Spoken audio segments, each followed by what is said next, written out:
itu sebagai bumbu dapur untuk melunakkan daging, untuk melumpuhkan daging.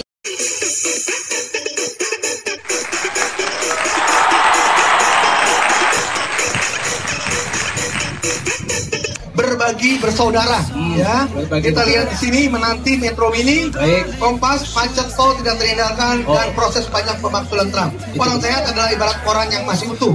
Orang yang kena narkoba ibarat koran yang tersobek-sobek, karena sudah masuk dalam penjara. Sobek. Bukan hanya dia yang kena, keluarganya kena, bapaknya pejabat dipecat. Bagaimana jadi pejabat, anaknya aja kena narkoba dan masuk penjara. Sangat berbahaya sekali. Berbahaya. Dan anaknya kena, bapaknya dipecat, kakeknya sedih, sakit jantung, dan meninggal. Ya, sangat berbahaya sekali.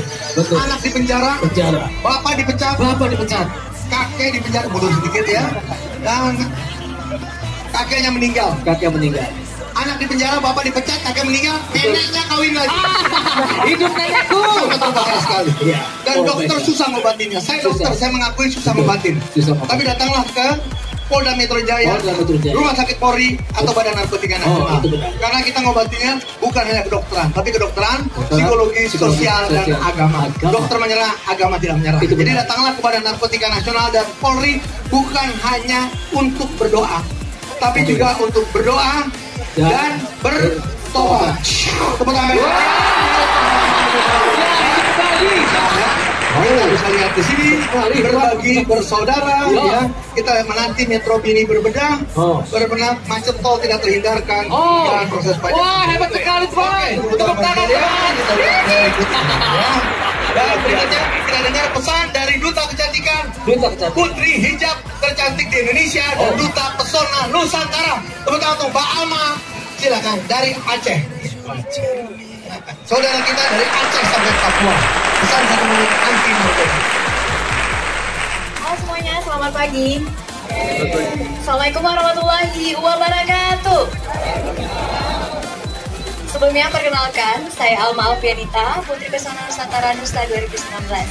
Hari ini saya sangat senang karena bisa berhadapan dengan kalian semuanya. Dan tentunya saya berasal dari Aceh. Kalau tadi kita udah melihat banyak sekali orang-orang Papua, dan saya di sini orang Aceh sendiri. Apakah di sini ada yang dari Aceh? Ada? Halo semuanya. Nah, jadi kalau udah ngomongin Aceh nih ya, banyak banget teman-teman saya mengatakan bahwasannya Aceh ini memproduksikan banyak sekali daun ganja. Memang benar, kalau di Aceh itu banyak sekali daun ganja. Namun, orang-orang Aceh di zaman dulu itu menggunakan daun ganja itu sebagai bumbu dapur untuk melunakkan daging, untuk melumpuhkan daging. Nah, jadi kalau kalian ingin masak gitu kan, membuat sayuran, maka daun ganja ini sangat cocok. Nah, pesan dari saya juga sebagai generasi muda, tentunya generasi milenial, marilah sama-sama kita jauhi narkoba. Stop narkoba, karena kitalah yang akan menjadi penerus bangsa ke depan. Siapa lagi kalau bukan kita? Setuju nggak? Oke, stop narkoba.